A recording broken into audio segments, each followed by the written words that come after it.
नमस्कार, मैं हूं आशीष चित्रांशी और आप देख रहे हैं the news launcher. Mid day मुद्दा with Ashok Wankhede. Donald Trump फिर मैदान में, फिर कूद पड़े हैं और भारत के ऊपर राशन पानी लेकर के कूद पड़े। हमेशा की तरह सबसे आसान टारगेट है भारत, कुछ भी बोल दो। कह रहे हैं अब भारत तैयार हो चुका है, हम भारत में घुसकर व्यापार करेंगे। भारत में घुसकर व्यापार करेंगे, एग्रीकल्चर में करेंगे, तेल देंगे, हथियार देंगे, सब देंगे। जीरो टैरिफ पर भारत तैयार है। डोनाल्ड ट्रंप के ऐलान पर हमारे महामानव 56 इंची वाले चुप हैं। विदेश मंत्री एक हैं, कहा जाता है विदेश मंत्री हैं, जयशंकर, उनके मुंह में दही जमी हुई है। अब सोचिए, हालांकि ये हर दिन हम सोचवाते हैं, हम भी अब बेशर्म ही हो गए हैं कि हर दिन सोचवाते हैं इस बात को। इस देश में कहीं पर इस पर कोई डिबेट नहीं हो रही है। आज सुबह से अगर आप कहीं जाएंगे सोशल मीडिया पर, तो जो पहली खबर है, सबसे बड़ी खबर है, यही है कि ट्रंप ने बोला कि भारत के साथ सबसे बड़ी डील हमने कर ली और वहां पे भारत में जाके व्यापार करेंगे, जो अब तक होता नहीं था। अब तक कोई कर नहीं पाता था, हम घुस के व्यापार करेंगे, जीरो टैरिफ पे करेंगे। सन्नाटा। करें आए, लूट के ले जाए, किसे परवाह है? हमें तो सनातन बचाना है ना। कुछ रहेगा ही नहीं तो वैसे ही बेड़ियों में रहेंगे हम लोग, सनातन बचाएंगे बेड़ियों में। खैर, इस वक्त में अप्रासंगिक होगा, लेकिन मैं एक खबर को और जोड़ता हूं इसमें। काश हमारे पास 56 इंच नहीं होता, 36 इंच होता, 46 इंच होता, लेकिन काश हमारे पास आज खामिनेई और अरागची जैसा नेता होता। अरागची ईरान के विदेश मंत्री, पिछले एक महीने में, एक महीने से पहले नाम नहीं लोग जानते थे, दिखा दिया अब्बास अरागची ने कि विदेश मंत्री होता कैसे। ट्रंप जुबान में जो जहां से निकलता है ना बदतमीजी वाली भाषा, उस जुबान में हाथ डाल करके वो भाषा वापस कर देता है। खामेनेई को बोला कि इनको ऐसी मौत मिलती, ये मिलता, वो मिलता, कहा पहले जुबान बंद करो। खामेनेई हमारे नेता, उनके बारे में कुछ बोलोगे तो कोई बातचीत तो कल्पना मत करना। उसके बाद स्टेटमेंट खामेनेई ने क्या दिया था कल परसों, अमेरिका के गाल पर हमने करारा तमाचा मारा। ये है। और उसके बाद भी ट्रंप नाटो में कहता क्या है कि ईरान ने बड़ी बहादुरी से लड़ाई लड़ी। भाई, बहादुर मुल्क है, तरक्की करेगा, व्यापार करेगा। ये गाल पे करारा तमाचा खामनेई से खाने के बाद, और पूरी दुनिया के सामने बोला खामनेई ने, जब पहला स्टेटमेंट जारी किया सीज फायर के बाद, कहा अमेरिका के गाल पे करारा तमाचा मारा। तुलना कीजिए जरा, तुलना कीजिए, बस इसलिए इस खबर को हम जोड़ रहे हैं कि एक हमारा देश है, भक्तों वाला देश, और एक वो भी देश है। भाव को लाइए, मिड डे मुद्दा, भाव को लाइए फटाफट। स्वागत है भाव। खबरें दिखा देते हैं, खबरें तो अफसोसजनक हैं एक के बाद एक, लेकिन दिखा देते हैं सीक्वेंस में ताकि जुड़ जाए। लाइए भैया, खबर दिखाना शुरू कीजिए फटाफट। देखिए, मुझे यकीन नहीं कि भारत डॉट डॉट डॉट, अभी हम खोलते हैं क्या है डॉट में। टैरिफ डेडलाइन से पहले ट्रंप ने ट्रेड डील को लेकर कर दिया बड़ा दावा। डोनाल्ड ट्रंप ने कहा कि बहुत से देशों से डील हो रही है, जिनमें से एक बड़ी डील भारत से होने वाली है। भारत को लेकर हम ऐसे डील पर पहुंचने जा रहे हैं जहां हमें वहां जाकर व्यापार करने का भी अधिकार होगा। ईस्ट इंडिया कंपनी को पीछे छोड़ने की तैयारी में है ट्रंप, घुस के व्यापार करेंगे। नेक्स्ट लाइए धनाधन। हमारा जो मन होगा वही करेंगे, टैरिफ पर ट्रंप की खुली धमकी, भारत पर क्या बोले। अब दिखा देते हैं इसका एक हिस्सा, दिखा देते हैं कि क्या अंदाज है और क्या अंदाजे बयां है। देखिए, राष्ट्रपति डोनाल्ड ट्रंप ने भारत के साथ व्यापार समझौते को लेकर एक बार फिर बड़ा बयान दिया है। उन्होंने कहा कि मुझे लगता है कि हम भारत के साथ एक समझौते पर पहुंचने वाले हैं। अभी व्यापार में कई बाधाएं हैं, लेकिन भारत ने टैरिफ पूरी तरह हटाने पर सहमति जताई है। अंडरलाइन कर लीजिएगा, भारत में रहने वाले लोग, पूरी तरह हटाने पर टैरिफ। उन्होंने कहा कि अमेरिका भारत के साथ पूर्ण व्यापार अवरोध हटाने की दिशा में काम कर रहा है। हालांकि उन्होंने इसे अकल्पनीय बताते हुए कहा कि आसान नहीं होगा। ट्रंप ने संवाददाताओं से कहा कि मुझे लगता है हम भारत के साथ एक ऐसा समझौता करेंगे जिसके तहत हमें व्यापार करने का अधिकार मिलेगा, अभी वहां व्यापार काफी प्रतिबंधित है। हम पूर्ण व्यापार अवरोध हटाने की कोशिश कर रहे हैं, जो कि अकल्पनीय है। मुझे नहीं लगता आसानी से होगा, लेकिन इस समय भारत के साथ व्यापार पर सहमत है।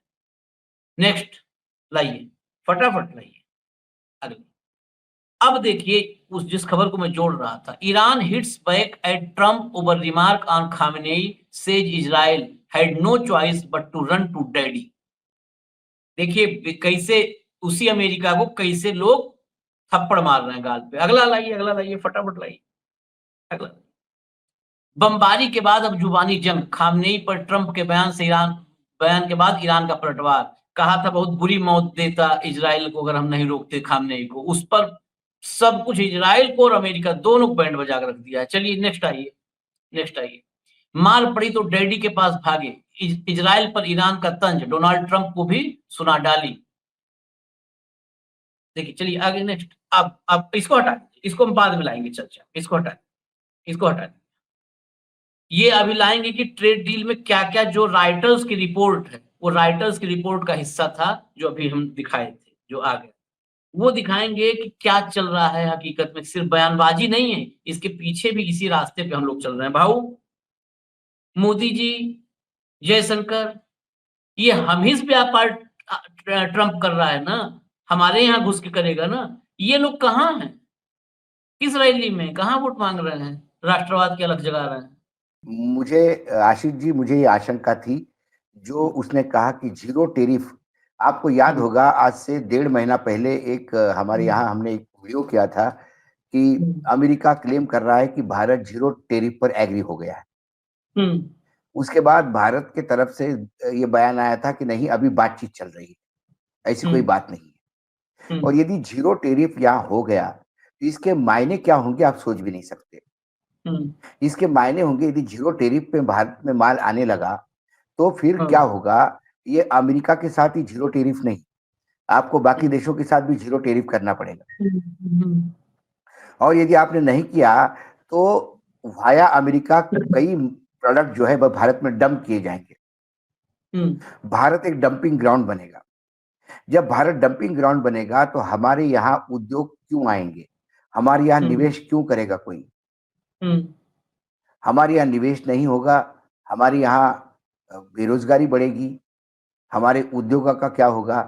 हर देश का एक कर्तव्य है कि उसके यहाँ के जो उद्योग है, उसके यहाँ का जो मेजर जो धंधे हैं उसको वो प्रोटेक्ट करे। हमारा एग्रीकल्चर की इकोनॉमी है हमारी, हम खेती के ऊपर हमारी इकोनॉमी होती है। हालांकि कुछ लोग पूछते हैं कि जीडीपी कितना है, खेती का कंट्रीब्यूशन कितना है, लेकिन लोग ये नहीं समझते कि खेती का कंट्रीब्यूशन जीडीपी में मत करो। खेती का जो आप आउटपुट का जो वैल्यू लेते हैं, उस वैल्यू को यदि सही मायने में आंका जाए तो आज 12,000 रुपए 15,000 रुपए क्विंटल कपास जब रेट होगा तब जाके कहीं 20 to 30% का प्रॉफिट किसानों को मिल सकता है। यदि आप 12,000 15,000 रुपए क्विंटल का कपास का वैल्यू ले तो फिर आपको पता पड़ता है कि एग्रीकल्चर का जीडीपी क्या है। आज उद्योग धंधों को तो कोई अधिकार है, मतलब आप जाइए एयरपोर्ट पे, अडानी के एयरपोर्ट पे मुंबई में आपको 250 रुपए का डोसा मिलता है जो 20 रुपए की जिसकी कॉस्टिंग नहीं।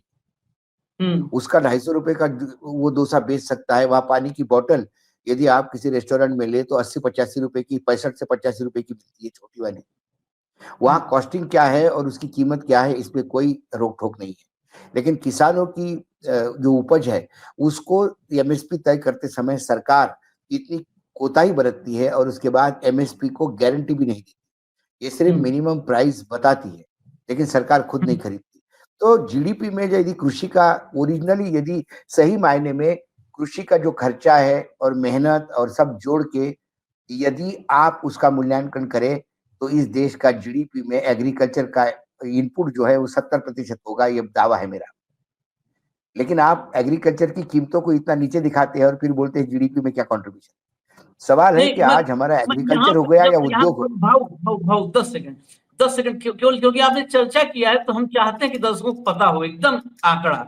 आपके चर्चा में ही मैंने रखा, जीडीपी में एग्रीकल्चर का योगदान जो सीधा है वो 18% से ज्यादा है।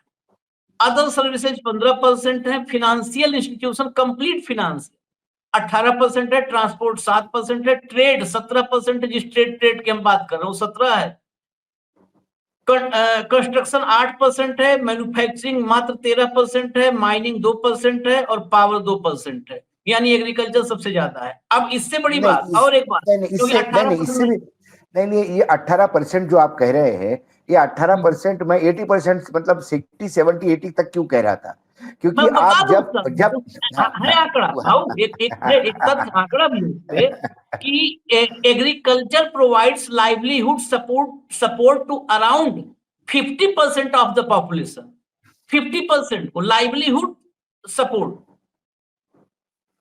मतलब एग्रीकल्चर पर इस देश की आधी आबादी आज भी जिंदा है जी। ये हो गया। तो दूसरी बात ये तो हो गया कि आपके उस इंडस्ट्री पे कितने लोग ये है। मैं मानता हूं एक सॉफ्टवेयर कंपनी है, उसका प्रॉफिट हजारों करोड़ हो सकता है, वहां लोग कम हो सकते हैं, मतलब एक 500 लोग 1000 करोड़ का प्रॉफिट कमा सकते हैं, लेकिन वो 1000 करोड़ रुपए तब कमाते हैं जब सिर्फ 500 लोगों को नौकरी मिलती है। यहाँ पे लाखों लोगों को रोजगार मिलता है और वो खेती करते हैं।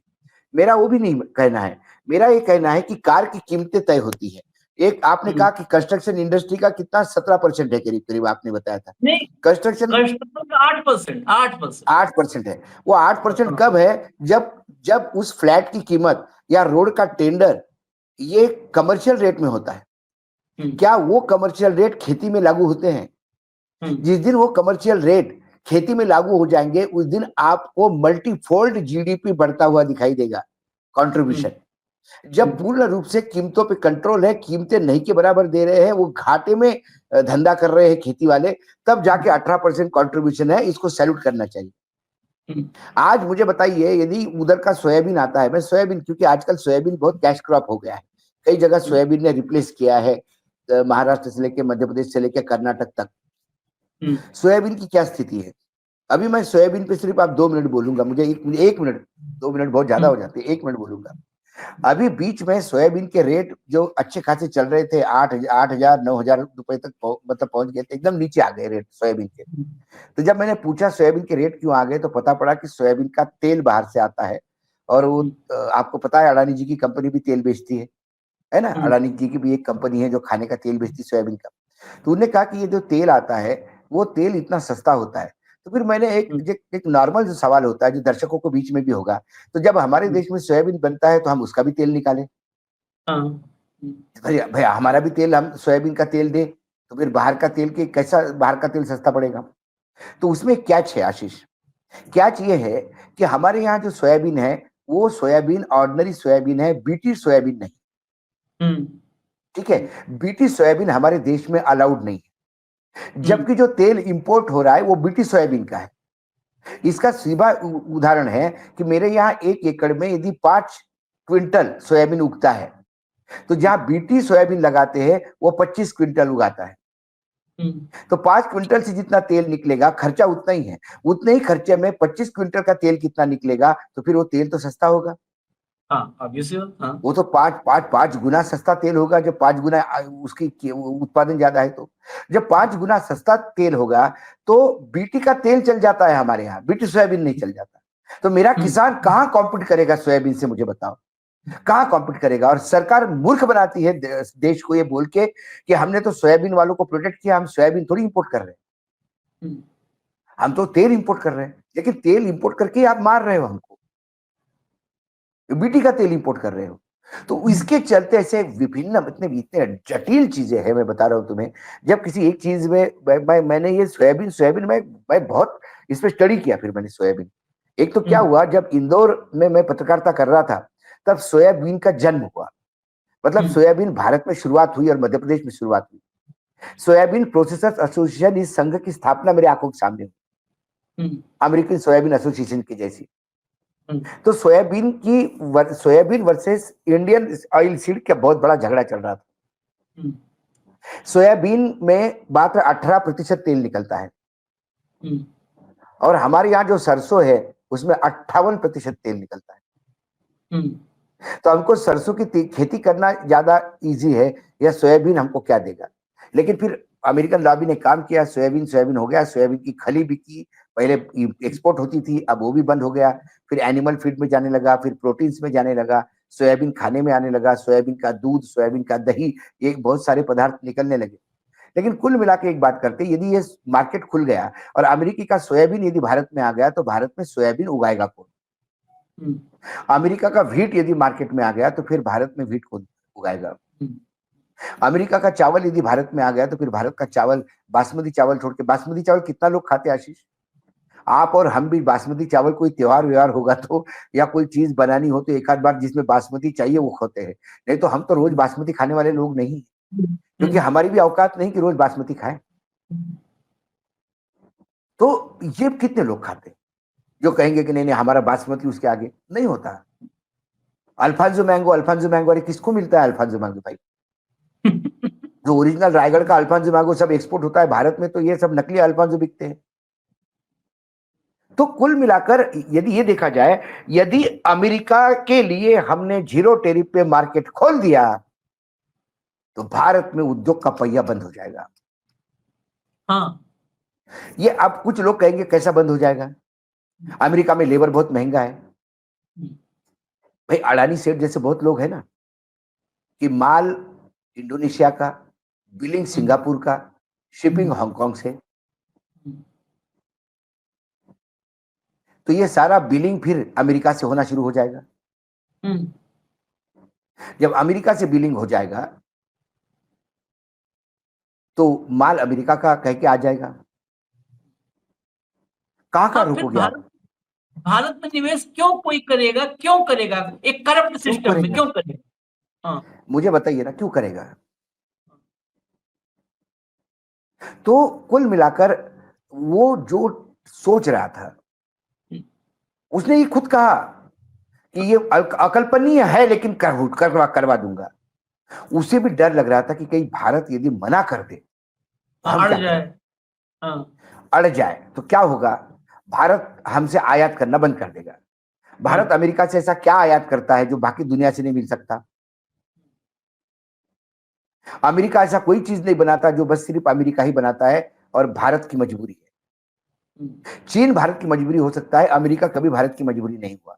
हाँ, अमेरिका ने एकदम। जब अटल जी की सरकार के समय जब पोखरान हुआ और उन्होंने सैंक्शंस लगाए थे, तो क्या भारत के किसी उद्योग का पहिया रुक गया था? क्या भारत का कोई नुकसान हुआ था?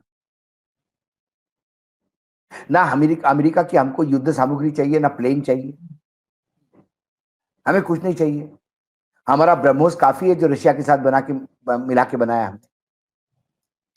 हम एसयू 57 ले लेंगे, हम F-35 काय को लेंगे? लेकिन हम लेकिन हाँ, लेकिन जब आपने कहा कि ले लेंगे, अब दो बातें करेंगे। और एक वो जो हमने कहा था कि राइटर्स वाला, जो भारतीय अधिकारियों के हवाले से और उद्योग जगत के हवाले से वो खबर दिखाएंगे। और साथ में आपको बता दें कि जब ये सब कुछ बोल रहे थे कि हम जो चाहेंगे वो करेंगे, अपने मन से करेंगे, उसी समय एक बात और कही ट्रंप ने।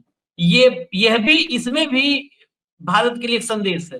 कहा कि कनाडा के साथ हमने रद्द कर दिया है वार्ता, क्योंकि हाँ। कनाडा तो तुम झुकेगा नहीं तो रद्द करोगे ही, और क्या करोगे? नहीं कनाडा अपने। ने नहीं, वो चाहते थे कनाडा फ्री कर दिया अमेरिकन प्रोडक्ट्स को। हाँ, कनाडा ने जो ऑनलाइन सर्विसेज है उसके हाँ, 3% का टैक्स लगाया। तो अमेजॉन से लेके उबेर तक जितनी अमेरिकन कंपनियां हैं, उनके ऊपर टैक्स लगने से वो कंपनियां ने डिमांड कर दी ट्रम्प से, भाई कनाडा को जीरो कर लो। कनाडा ने कहा जीरो नहीं करेंगे, तुम अमेरिका में बैठे हो, मेरे देश में कमाओगे और हमको कुछ नहीं दोगे क्या? टैक्स तो लगेगा। तो 3% टैक्स लगाया उसने। उस 3% में वो अमेरिका से अपना, अब इसके कनाडा से अपना रद्द कर रहा है। ये उससे उससे कनाडा को क्या फर्क पड़ेगा? कोई फर्क नहीं पड़ेगा। जो कनाडा अमेरिका से लेता था वो चाइना देगा, वो यूरोप देगा, वो भारत भी दे सकता है ना? लेकिन जो अमेरिका कनाडा से ले रहा है, बिजली ले रहा है, बहुत सारी चीजें ले रहा है, उसकी वो कहां से लेगा? क्योंकि बिजली आप बैटरी में स्टोर करके तो ला नहीं सकते, आप बॉर्डर राज्य से ही ले सकते हैं। भाई बांग्लादेश बिजली भारत से ले सकता है, चाइना भारत से बिजली ले सकता है, फ्रांस भारत से बिजली नहीं ले सकता। पॉसिबल नहीं है, फिजिबल नहीं, हाँ हाँ, ठीक है ना। बिजली थोड़ा तो जहाज में ला जाएगा पानी में। हाँ नहीं, बस वही, ऐसी कई चीजें हैं कनाडा की, जो कनाडा ने कहा कि हमने यदि टाइट कर दिया तो फिर आप देख लीजिए, आपको तकलीफ होगी अंदर।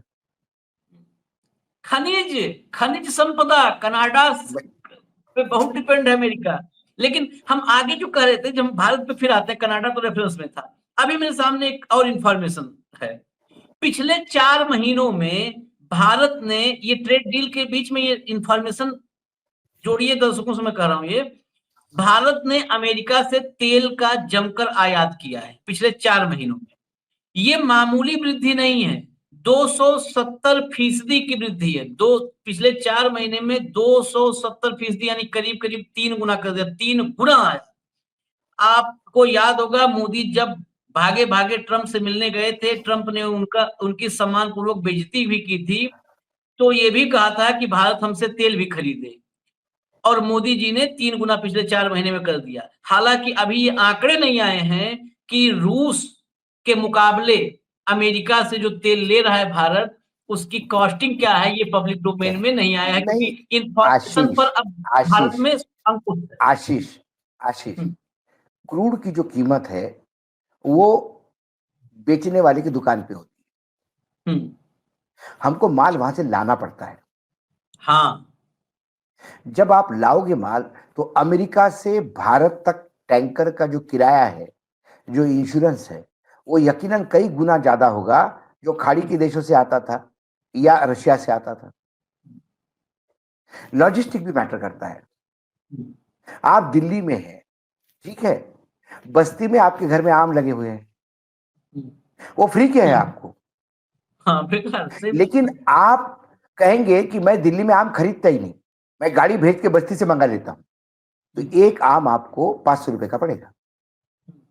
हम्म, एक पेटी आम भी लाया आपने, 2 डजन आम, आपको एक आम 500 का पड़ेगा, क्योंकि गाड़ी जाएगी बस्ती दिल्ली से और बस्ती से वापस आएगी। तो अकल उसी में है कि आपका आम फ्री में भी लोग ले जाए गांव के, तो ले जाने दो, और आप यही आम जो है वो 40 रुपए किलो खरीदो। हम्म, नहीं तो जो आप बस्ती में फ्री का मिल रहा है करके लाएंगे, तो लाने जाने का जो लॉजिस्टिक, जिसको लॉजिस्टिक कॉस्ट कहते हैं, वो इतना ज्यादा होगा कि वो आपको 500 रुपए का होगा। ये ऐसा मूर्खतम व्यापार सिर्फ ऐसे ही लोग कर सकते हैं जिनको डर है अमेरिका से, डर के मारे कर हाँ, सकते हैं। इतने दूर से तेल ला रहे हैं कि फ्री में, क्यों टैंकर फ्री में दे रहा है क्या वो, कि अमेरिका पाइपलाइन डाल रहा है, वहां से पाइप छोड़ा और सीधा भारत में पहुंचा। मैंने तब भी कहा था जब तेल की बात हो रही थी, तो मतलब तेल क्या लॉजिस्टिक, कैसे होंगे लॉजिस्टिक्स के, और अमेरिका के पास कोई हैंड टू माउथ तो नहीं है कि जो अमेरिका को अभी बहुत सस्ते में बेचना पड़ रहा है। रशिया ने तेल सस्ता क्यों दिया, क्योंकि रशिया का तेल कोई ले ही नहीं रहा था, हाँ, रशिया पे सैंक्शंस थे। भारत को परमिशन मिल गई थी, जब भारत को परमिशन मिल गई थी तो रशिया ने भारत को तेल सस्ता दिया। जब आम की रेडी पे कोई आम खरीदने ही वाला नहीं है, दिन भर जो आदमी बैठा हुआ है, शाम को कोई आता है एक आध ग्राहक, वो बोलता है मैं तो 40 रुपए किलो नहीं, मैं तो यार 25 रुपए किलो दूंगा, बोले अच्छा ले ले यार, 5 किलो ले ले, खत्म कर इसको, फोन ही तो हो जाए मेरी। वो रशिया का हाल था। तो भारत कई जगह, फिर वही मुझे समझ में नहीं आता, मतलब इसके कारण हमने कई बार गिनाए भी हैं, और एक बार तो खासकर जब हमने 2 सरकारें कैसी गई, इंदिरा गांधी की सरकार और मनमोहन सिंह की सरकार, और ये सरकार क्यों गई, क्योंकि उन्होंने अमेरिका से पंगा लिया था। तो क्या मोदी जी को हाँ, डर है कि मैं पंगा लूंगा तो मेरी सरकार जाएगी? दूसरी बात, अडानी सेठ के इंटरेस्ट इतने अमेरिका में अटके हुए हैं, यदि आपने ज्यादा अमेरिका को नाराज किया तो अडानी को उठा लेगा। अडानी को उठाने के मायने ये है कि फिर जो वारंट जो इंटरपोल से आया है और गृह मंत्रालय से गुजरात गया है, और गुजरात से उस डिस्ट्रिक्ट मजिस्ट्रेट के पास गया है जिसको वो वारंट इशू करना है गौतम अडानी को, वो अभी तक इशू नहीं हुआ है। गुजरात तक पहुंचने की तो खबर अपने पास थी, उसके बाद हमने वीडियो भी किया था, आगे एग्जीक्यूट नहीं हुआ है, तो उसके ऊपर भी प्रेशर हो सकता है। ऐसे कई व्यक्तिगत स्वार्थ, व्यक्तिगत निजी अपना जुगाड़, इस चक्कर में देश के आने वाली आर्थिक स्थिति बहुत भयानक होने जा रही है यदि अमेरिका के साथ हम खोलेंगे तो। यदि अमेरिका के साथ हम जीरो करेंगे तो फिर चाइना कहेगा कि फिर मेरे को क्यों नहीं जीरो, मुझे भी जीरो करो। चाइना तो हमारे लिए मजबूरी है, बहुत सारी ऐसी चीजें हैं, ये तो भाषणबाजी राजनीतिक छोड़ दीजिए छोड़ कि दीजिए, वो नहीं नहीं, छोटी आंख वाले गणेश जी, मैंने तो मैंने चाइना क्या कहा, तो ऐसी चीजें हम उससे लेते हैं कि हमारी मजबूरी है, यहाँ नारेबाजी करते हैं, वहां जाके चाइना का आगे हाथ जोड़ रहे हैं अभी भी रेयर अर्थ एलिमेंट के लिए, भाई खाद हमारे के लिए। यहाँ रेयर अर्थ तो आशीष उन्होंने मना भी नहीं किया, हम्म, रेयर अर्थ उन्होंने मना ही नहीं किया, उन्होंने सिर्फ चाइना से एक्सपोर्ट करने की पॉलिसी में थोड़ा बदलाव किया, थोड़े कागजात बदला दिए, पेपर वर्क बढ़ा दिया, तो हमारी शिपमेंट रुक गई है। उनको उन्होंने जो स्पेशल फर्टिलाइजर जो हमको दे रहे थे उस पर रोक लगा दी है। कल बल्क ड्रग यदि उन्होंने रोक दिया चाइना ने, तो हमारे यहाँ की फार्मा कंपनी बंद हो जाएगी सारी। कितने लोग बेरोजगार हो जाएंगे। अंतरराष्ट्रीय मार्केट में जो हम सप्लाई करने की जो हमने एग्रीमेंट्स किए वो कितने फेल हो जाएंगे,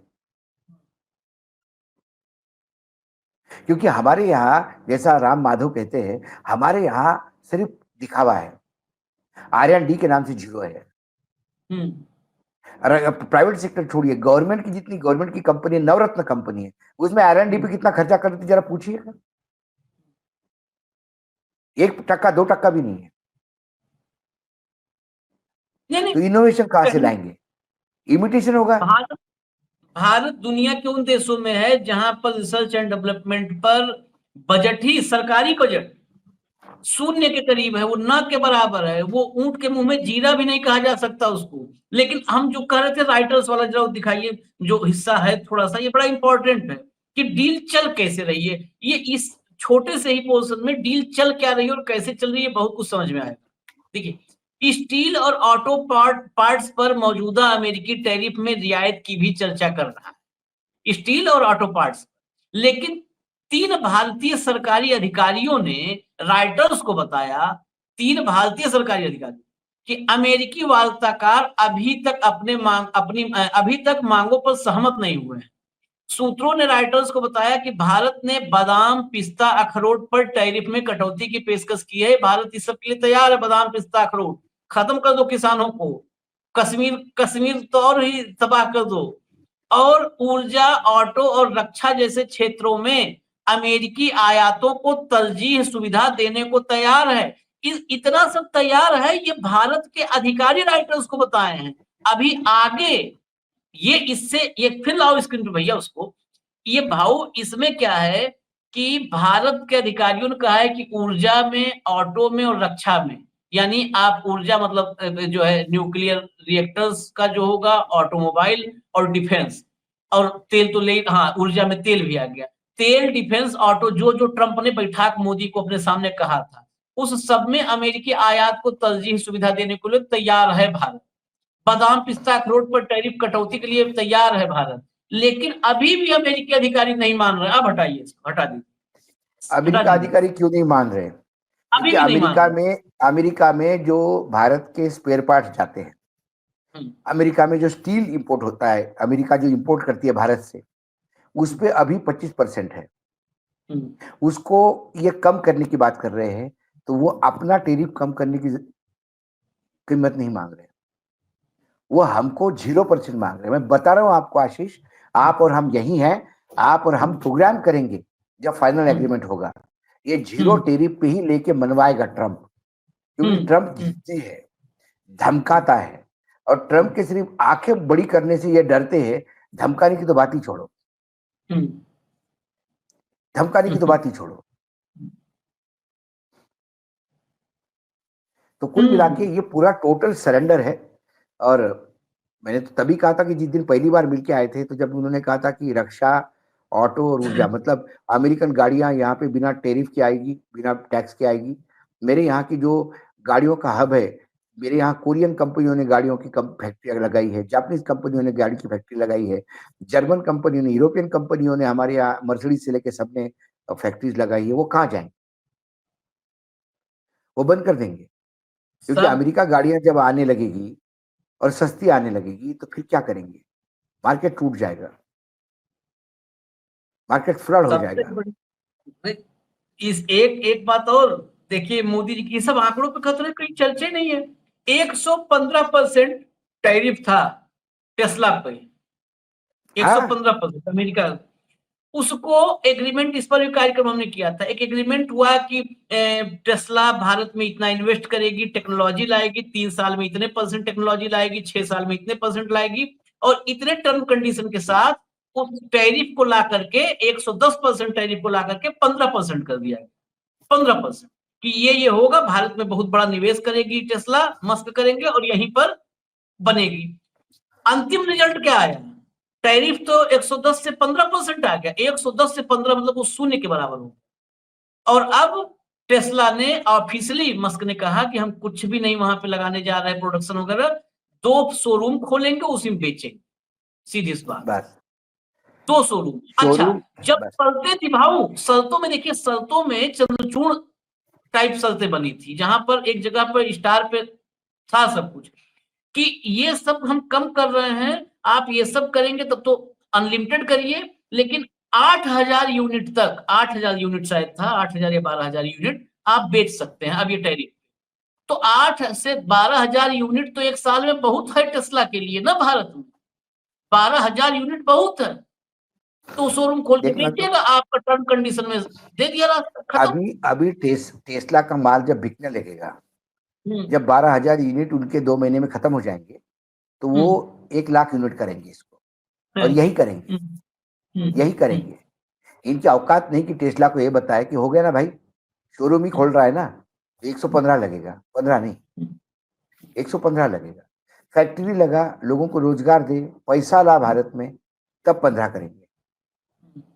ये तो बात नहीं हुई। इसी के बीच टेस्ला ने अपने इंटरनेट ही, हाँ जो सेटेलाइट इंटरनेट है, उसमें उसने खेल कर दिया, लाइसेंस ले लिया हाँ और मजबूर कर दिया एयरटेल से लेके रिलायंस तक कि वो उस कंपनी के साथ टाई अप करे।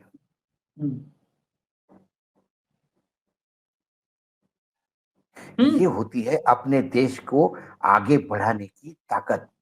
ट्रंप जो कर रहा है वो अपने देश के लिए, अमेरिका के लिए कर रहा है। जब ये कहते हैं ना, हमारे जब गोयल जी कहते, पीयूष गोयल, पता नहीं कहां से चार्टर्ड अकाउंटेंट हो गए, कॉपी करके हो गए, या ये सीए की भी डिग्री कैसी है इनकी, ये कैसे कहते हैं कि विन विन सिचुएशन है दोनों देशों के लिए। टेस्ला में अब कहा तो विन विन सिचुएशन है, बताइए जरा। आखरोट आएगा तो मेरा कश्मीर का आखरोट कहां जाएगा? ये विन विन सिचुएशन कैसी है? इतना ज्यादा टेरिफ होने के बाद भी अमेरिकन बादाम पूरा फ्लडेड है मार्केट में। हाँ हाँ हाँ इतना टेरिफ होने के बाद भी, जिस दिन जीरो टेरिफ हो जाएगा उस दिन होगा क्या? मूंगफली भी महंगी बिकेगी क्या बादाम से? मेरे यहाँ का बादाम का व्यापार कहाँ जाएगा? खत्म कर देंगे आप। खत्म। लेकिन खत्म पर भी शुरू पर बोलना चाहिए, लेकिन खत्म पर भी बोलने वाला कोई नहीं है। बड़ी विडंबना ये है। और इसीलिए हमने कार्यक्रम में खामनेई और जो है अरागची की बात की थी, कि वो एक शब्द ट्रंप की तरफ से आपत्तिजनक आता है तो उससे, उसमें पूरा मतलब सूद ब्याज समेत लौटा। ऐसे होती है देश की संप्रभुता, देश की सॉवरेनिटी, देश का सम्मान, मैं देश की। मैं आशीष जी, दर्शकों को ये भी बड़ा क्लियर कर दूं, हमने खेमेनाई और उनके विदेश मंत्री को अच्छा कहा, इसका मतलब उनके नीतियों से हम सहमत है ऐसा नहीं है। हम्म ईरान यदि आतंकी हरकत करता है तो ईरान को भी वो निर्वसना करेंगे। हाँ हाँ हाँ हम बिल्कुल। हम उन नेता की बात कर रहे हैं कि जो अपने देश की अस्मिता के लिए अमेरिका को भी मुंह तोड़ जवाब देते हैं। हाँ ईरान सही है या गलत है ये डिस्कशन नहीं है। हाँ ईरान का नेतृत्व अमेरिका के दादागिरी के सामने आंखें दिखाता है, इसके लिए उनकी सराहना है।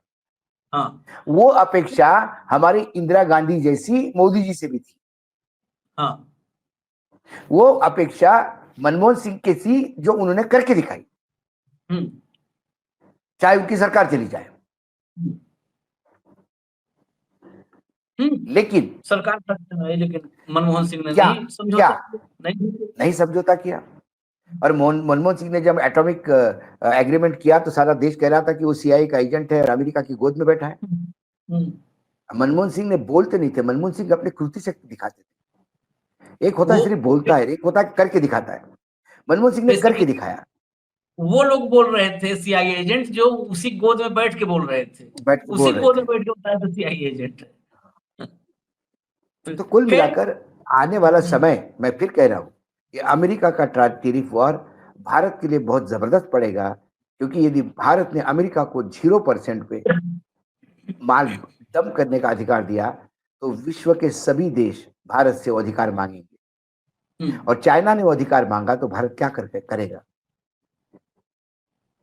क्योंकि चाइना कहेगा कि ऐसा नहीं कि आप करते नहीं, आप जब उसके लिए कर रहे हो तो मेरे लिए क्यों नहीं? क्या जवाब है भारत के पास?